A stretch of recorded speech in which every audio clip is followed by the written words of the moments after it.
आज हम आपके सामने लेके आए हैं उत्तराखंड की एक पहली ऐसी राजनीतिक ताकत के बारे में जानकारी जिसने किया उत्तराखंड पर सबसे पहले शासन। आप कल्पना करिए कि उत्तराखंड पर रूल करने वाले ये शासक तब भी थे जब मौर्य पूरे भारत पर शासन कर रहे थे। हाँ, मौर्यों के ये अधीन हो सकते हैं, जैसा हमने पहले भी जिक्र किया। ये पुलिंद के नाम से अशोक के कालसी अभिलेख में भी इनका नाम दिया गया है। इसका मतलब कि ये जो कालीकूट के नाम से प्रसिद्ध है ना, कालेसी, इसका मतलब ये कि यहाँ पर कुलिंद शासकों का दबदबा था इस रीजन्स में। अदरवाइज तो मौर्यों के लिए इस उत्तराखंड को हैंडल करने के लिए किसी प्रशासन की जरूरत पड़े ऐसी संभावना कम थी। उनका खुद का भी ध्यान इतना नहीं गया होगा इस जगह पर जहां पर आबादी कम रहती थी या जंगल का क्षेत्र था, इसीलिए कुलिंद यहाँ पर एक शासन या एक गद्दी के तौर पर रहे होंगे। अब इन कुलिंदों के बारे में हमें जानकारी कैसे मिली भाई? हम कैसे बात कर रहे हैं कि उत्तराखंड पर कुलिंद भी शासन क्या करते थे?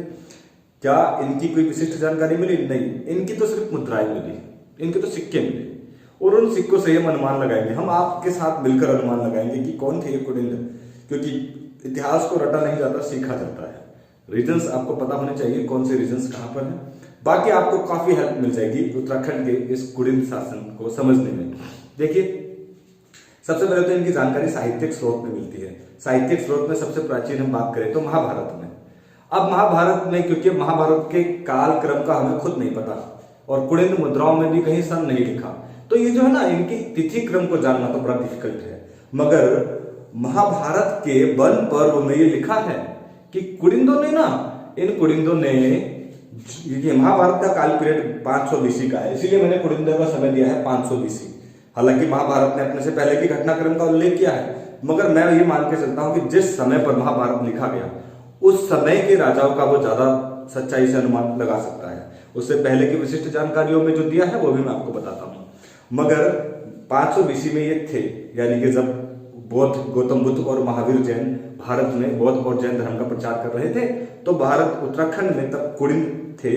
महाभारत में लिखा है वन पर्व में कि इन कुलिंदों ने इनका एक राजा था सुबाहु, उसने महाभारत के उस युद्ध में पार्टिसिपेट किया था और पांडवों का साथ दिया था।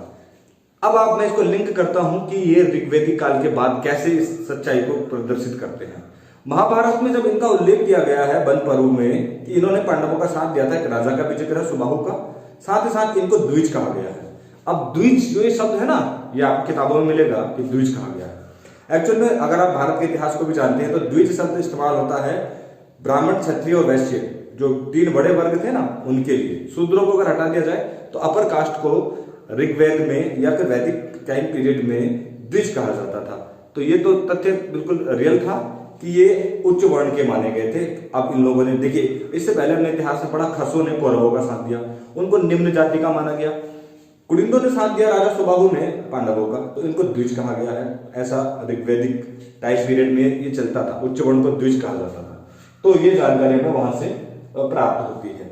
अब देखिए, उसके बाद इनके सिक्के भी उस टाइम के मिलते हैं, मगर उन सिक्कों में कादस्य नाम से लिखा हुआ है। किसी राजा का जिक्र नहीं है, कोई ऐसी जानकारी भी नहीं हमें प्राप्त होती है। मात्र सिक्के मिले हैं, जिनको हम कहते हैं कि उन सिक्कों में ज्यादातर तांबे के सिक्के थे, या तांबे के सिक्कों का मिलना ये संकेत देता है कि चांदी के सिक्के नहीं मिलना।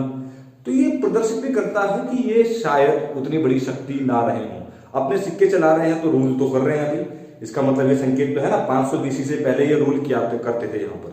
अगर ये अपने सिक्के चला रहे हैं, अगर ये मौर्यों के अधीन चलाएंगे तो उसमें मौर्यों की पहचान इंगित होगी, क्लियर है। लेकिन जब अशोक का साम्राज्य पूरे भारत में फैला था, या चंद्रगुप्त मौर्य का, तो कालची का अभिलेख प्रदर्शित करता है कि ये मौर्यों के अधीन भी रहे हैं। भारत की राजनीति में अगर आप देखें तो 300 बीसी के आसपास का जो टाइम पीरियड है वो मौर्यों का है, चंद्रगुप्त मौर्य का, और उसके बाद 100 साल तक मौर्यों का प्रभाव पूरे हिंदुस्तान पर जमा रहा, 200 बीसी तक। तो ये कहीं ना कहीं उनके अंदर में यहाँ पर अपना आधिपत्य स्थापित करते रहे होंगे। ये गणतंत्रात्मक शासन था। कादस्य शब्द जो इनके लिए इस्तेमाल किया गया ना, इन्हीं के राजाओं ने अपने सिक्के में इस्तेमाल किया है। अब जब वो सिक्कों में इस्तेमाल किया है तो मजेदार बात तो ये रहेगी कि ये, उसको कनिंघम कहता है कि ये जन था, मात्र एक जनपद जैसा था, कोई रूल्स नहीं थे, कोई राजा नहीं था। मगर सिक्कों की बदौलत हम कहते हैं कि ये रूल्स यहाँ पर चलता था। स्रोत क्या थे? देखिए, मौर्यों से पहले नंद यहाँ पर स्थापित थे। घनानंद को हरा के ही चंद्रगुप्त मौर्य ने गद्दी प्राप्त की थी। उन नंदों में महापद्मानंद के बारे में आपने सुना होगा, जिसने नंदवंश की स्थापना की थी, जिसको एकराट, उग्रसेन या सर्व छत्रांतक, सभी क्षत्रियों का अंत करने वाला, ये उपाधियां मिली थी। उसके दरबार में एक बहुत बड़े विद्वान थे पाणिनि के नाम से, अष्टाध्यायी जिन्होंने लिखी, ये किताब है ना व्याकरण की, उसमें इनका जिक्र है। इसका मतलब कि ये नंदों के समय में भी थे और नंदों के बाद ही तो मौर्य थे, और मौर्य के काल से अभिलेख में इनका जिक्र है। स्पष्ट बात हो चुकी है, इससे पहले महाभारत में इनका जिक्र है। तो ये तो भाई परंपरा है कि इनको राजा के तौर पर आप ठुकरा नहीं सकते। अगर इतने प्रमाण इनके मिलते हैं तो निश्चित तौर पर ये उत्तराखंड पर शासन कर रहे थे। हम उत्तराखंड के उस इतिहास को ले रहे हैं सन 0 से भी जो पहले का था। हमने कहा अभी कुडिंद एक ऐसी शक्ति जिसके बारे में सबसे पहले हम जानकारी प्राप्त कर रहे हैं। इनकी जो मुद्राएं मिली हैं, वो मुद्राएं, कुछ मुद्राएं तो मिली हैं उन्हीं उसी दौर की, 500 BC, 400 BC, 300 BC, मगर वो तांबे की हैं और उन पर किसी भी राजा का जिक्र नहीं है। कुडिंद या कादश से लिखा हुआ है। तो उन मुद्राओं से अनुमान लगा पाना कि कौन राजा था, कैसा रूल्स चल रहा था, ये तो असंभव सा नजर आता है। अब आते हैं मौर्यों के बाद गद्दी पर कौन आया। देखिए, मौर्यों के बाद भी भारत अंडर में रहा शुंगों के, शुंग डायनेस्टी। मौर्यों को अपदस्थ करके सन 185 BC में शुंग वंश भारत में बैठा था, जिसकी राजधानी विदिशा थी। उसके संस्थापक पुष्यमित्र शुंग थे। उनका एक अभिलेख है मध्य प्रदेश में, भरूत अभिलेख। उन 4 अभिलेखों में ना कुडिंद राजाओं का जिक्र है। इसका मतलब ये शुंगों के भी अधीन रहे होंगे। भाई वो बहुत बड़ी शक्तिशाली ताकतें हैं जो भारत को रूल कर रही हैं इस समय पर, चाहे वो नंद हो, चाहे वो मौर्य हो, और मौर्य के बाद आए शुंग हो। तो पुष्यमित्र शुंग के उस भरूत अभिलेख के 4 अभिलेखों में इनके कुछ राजाओं का नाम है। मैं आपको बता देता हूं कौन से राजा हैं। विषदेव, ये बात जान लीजिएगा कि इसमें अमोघभूति का नाम नहीं आएगा, क्योंकि अमोघभूति इनके बाद का है और भरूत अभिलेख तो शुंग काल का है। और अगर वो जन्म के बाद में ले रहा है तो पहले उसका उल्लेख नहीं हो सकता। तो ये शुंग काल से पहले के राजाओं के जो नाम थे उतने फेमस कोई भी नहीं है, मात्र नाम। विषदेव, अग्रराज, धनभूति, बलभूति, मगध, शिवदत्त, इनके कुछ सिक्के भी मिले, मगध मत्स्य के, शिवदत्त, हरिपालित के, नॉर्मल तांबे के सिक्के मिले हैं, जो प्रदर्शित करते हैं कि उतने मजबूत शासक नहीं रहे होंगे। अगर चांदी का सिक्का मिलेगा तो बेशक हम कहेंगे कोई ताकतवर साम्राज्य आ गया है।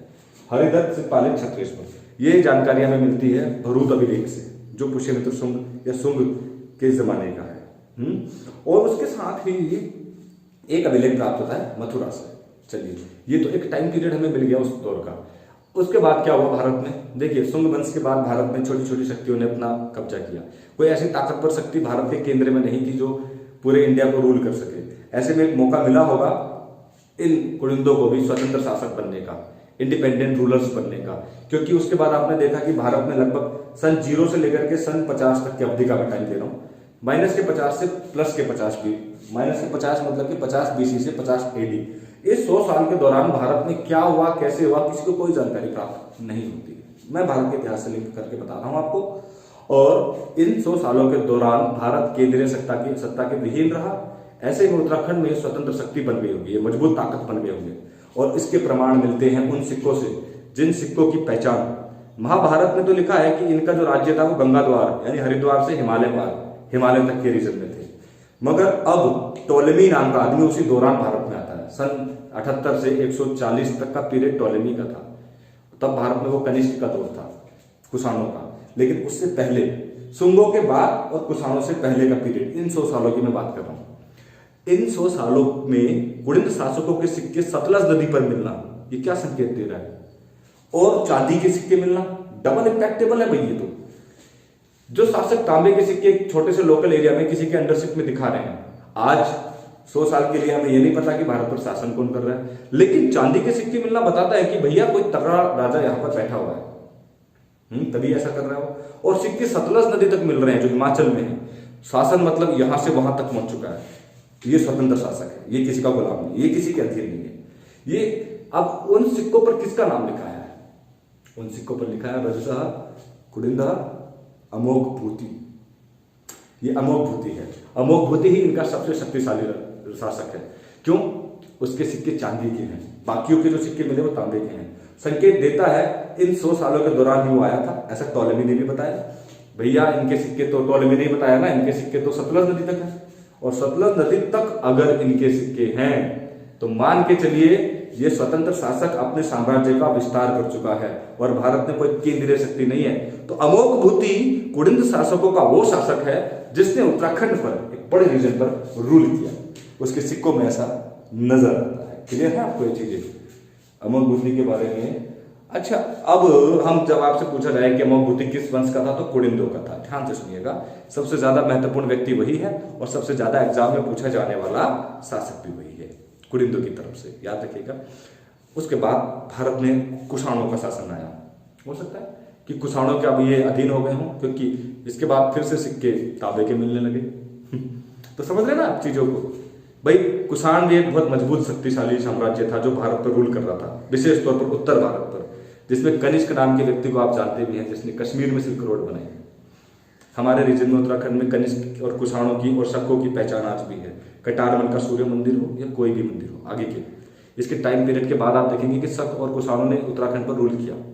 तो कुडिंद उसके बाद नजर नहीं आएंगे, मगर हाँ ये कुछ टाइम कनिष्क के या कुषाणों के अधीन रहे होंगे, क्योंकि उसके बाद भी इनके सिक्के मिलते हैं और वो सिक्के मोस्टली अगर हम बात करें तो तांबे के थे। अब चांदी के सिक्के नहीं मिलते, यानी कि अब वो बात नहीं है जो अमोघवुति की थी। अब भारत में भी वो बात नहीं है। भाई भारत में भी एक मजबूत शक्ति केंद्र में बैठी है जो उत्तराखंड को रूल कर सकती है, और वो है कुषाण। तो स्पष्ट तौर पर हम कहेंगे कि बाद के सिक्के शायद नहीं रहे होंगे। तो उत्तराखंड के इतिहास में हम सन 100 के बाद देखें तो केंद्रीय शक्ति जो बैठी है ना भारत में, वही रूल करेंगी, चाहे वो नाग हो, चाहे वो कुषाण हो, चाहे वो शक हो। लेकिन कुडिंदो का ये टाइम पीरियड अमोघवुति से पहले का मौर्य और शुंगों के अधीन, अमोघवुति का पीरियड एक स्वतंत्र और इंडिपेंडेंट रूल्स, और अमोघवुति के बाद का कुषाणों का जिसके वो अधीन है, और उसके बाद कुषाण, और उसके बाद शक, उसके बाद नाग, उसके बाद पौरव। ये साम्राज्य उत्तराखंड पर कंटिन्यू रूल करते रहेंगे। फिर आएंगे यहाँ पर वर्धन डायनेस्टी। वर्धन डायनेस्टी के बाद आएंगे यहाँ पर कन्नौज के बैखुरी राजा, जिसमें नाम आएगा यशोवर्मन का। उस क्योंकि सन 750 के आसपास कन्नौज पर, वो मैं आपको इतिहास पढ़ा दूंगा, आप भारत का इतिहास पर भी गौर करिएगा। यशोवर्मन कन्नौज के सिंहासन पर बैठे थे, जिन्होंने उत्तराखंड पर एक बसंत देव नाम के व्यक्ति को अपने अंडर में रख रखा था। और ललितादित्य का अटैक होगा बसंत देव पर, सॉरी ललितादित्य अटैक करेगा यशोवर्मन पर, कन्नौज पर। यशोवर्मन हार जाएगा। इस चीज का फायदा उठाकर बसंत देव उत्तराखंड पर स्वतंत्र शासन होने की अपनी मतलब स्वतंत्र शासक के तौर पर अपनी गद्दी पकड़ लेगा, और वो बसंत देव कहलाएगा कत्यूरियों का संस्थापक। तो आप वेट करिएगा कत्यूरियों तक का। कुडिंदो तक का मैंने आपको बता दिया। कुषाणों के बाद कुडिंदो का उल्लेख नहीं मिलता, द्विज, याद रखिएगा और इंतजार करिएगा अगली सप्ताह का। धन्यवाद मित्रों। कुडिंदो के बारे में अगर कुछ छूट गया होगा, निश्चित तौर पर मैं कोशिश करूंगा कि अगली या पिछली वीडियो में अगर कुछ भी चीजें जानकारी रह गई है मैं आपको बता पाऊँ। तो आप लगातार देखते रहिए।